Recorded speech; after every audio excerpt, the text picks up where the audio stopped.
I think speculation ng publiko ay well-founded kasi kung wala naman po ang mga matataas na opisyal sa mga budget insertions, bakit po talagang itinatago ang mga insertions na ito?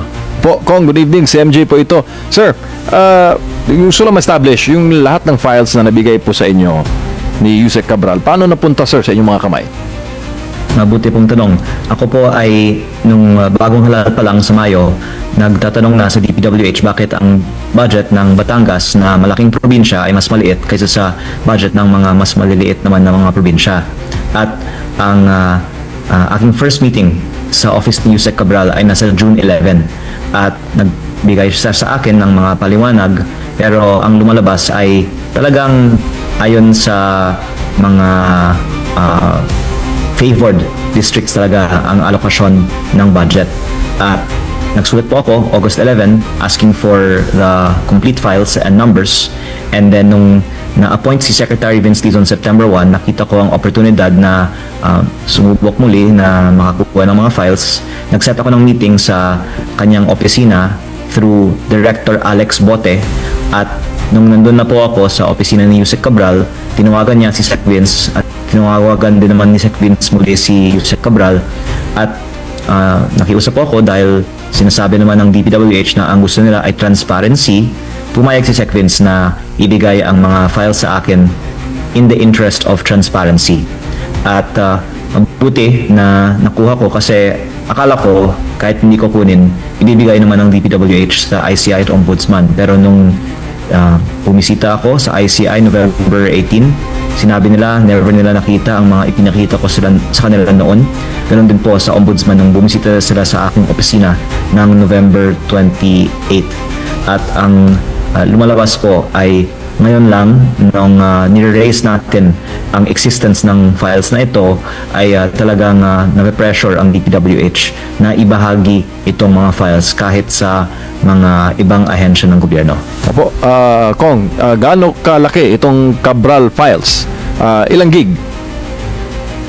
Mga 17,000 plus rows ang mga projects sa 2025 National Expenditure Program, at may iba pang mga tabs. Hindi ko po na analyze actually yung buong file pa. At tama ka po, kailangan mo ng mabilis na computer para ma-process po lahat ng data. Opo, pero sir, based po doon sa mga na-examine po ninyo na mga bahagi ng Cabral files, gaano ka-crucial ito, sir? Will it cost the administration more of its political capital? I think yung maganda dito, imposible siyang inimbento lang kasi napakadaming impormasyon na sa sarili kong distrito na confirm ako. May mga nakalagay dito, ang district congressman na predecessor ko ang nag-insert, tama.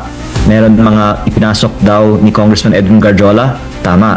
At meron daw mga ipinasok ng iba pang mga kontraktor o parking ng leadership fund, at tama din po ayon sa aking kaalaman sa aking distrito. At kung tama siya sa aking distrito, siguro ganoon din po sa ibang mga distrito. Kaya ito po ay hindi naman conclusive, pero magbibigay ng basehan for further investigation na hindi lang invento itong perception na marami sa gobyerno ay may mga insertion sa DPWH budget, at siguro magiging basehan na talagang seryosohin natin ang mga aligasyon ng mga DPWH insertions beyond just congressmen and senators. Opo, sa series of video ni former colleague po ninyo, Zaldico, sinabi niya, dinamit niya ang pangalan ni Presidente at ng unang ginang Liza Araneta Marcos sa mga files, sir, na inyo pong as far as ng mga files po na inyo nakita sa Cabral files. Masasabi ba na alam ng Malacanang itong nangyayaring galawan sa pambansang pondo, Congressman? Actually, if I may share, sir, kaya ang move ko ay hilingin kay Secretary Vince at sa DPWH na isa publiko ang mga files na ito kung wala naman po silang itinatago. Kaya ang sagot po sa inyong tanong, tingnan po natin kung isa sa publiko po nila ang mga files na ito. Opo, parang abangan ang susunod na kabanata, Kong. Pero Kong, yung nabanggit po niyo kanina si SMB, Secretary Manuel Bonoan, based rin po sa mga files na niyo pong nakita, masasabi niyo po ba na malaking kinalaman talaga o malaking impormasyon ang may babahagi ng dating kalihim ng DPWH kung siya magsasalita sa issue na ito? Siyempre dahil siya po ang dating head ng agency na ito, pero ang actually binanggit sa akin ni ICI Commissioner Rogelio Singson, sa tingin niya mas malaming alam si Yusek Cabral kaysa kay Secretary Bonoan, kaya nakakalungkot na hindi si Yusek Cabral ginawang state witness at binigyan nga ng pagkakataon na ipaliwanag ang mga files na ito. Pero I guess next to her is Secretary Bonoan, and I hope lang po that he will be protected, and sana hindi po magkakaroon ng iba pang mga trahedya sa mga dating opisyal ng DPWH.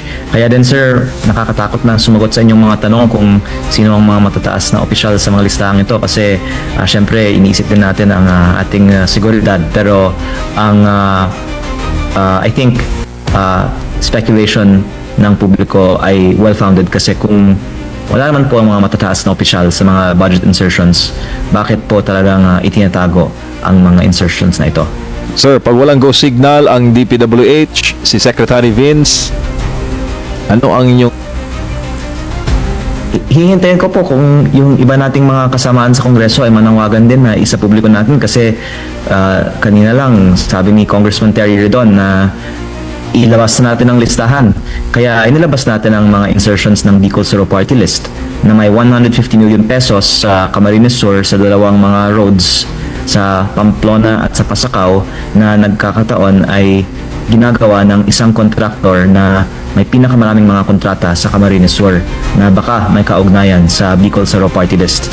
At ito po ay isang halimbawa lamang ng laman ng files na ito, at kung ang iba pang mga kaibigan natin sa Kongreso ay manawagan na isa publiko ang kanilang mga insertions, then ilalabas natin po ang kanilang mga insertions. Sir, bago lang ulit si Partner Admar, yung mga staff ng office ni former Yusek Cabral, sila po ba'y dumulog sa inyo, sir, humingi ng tulong?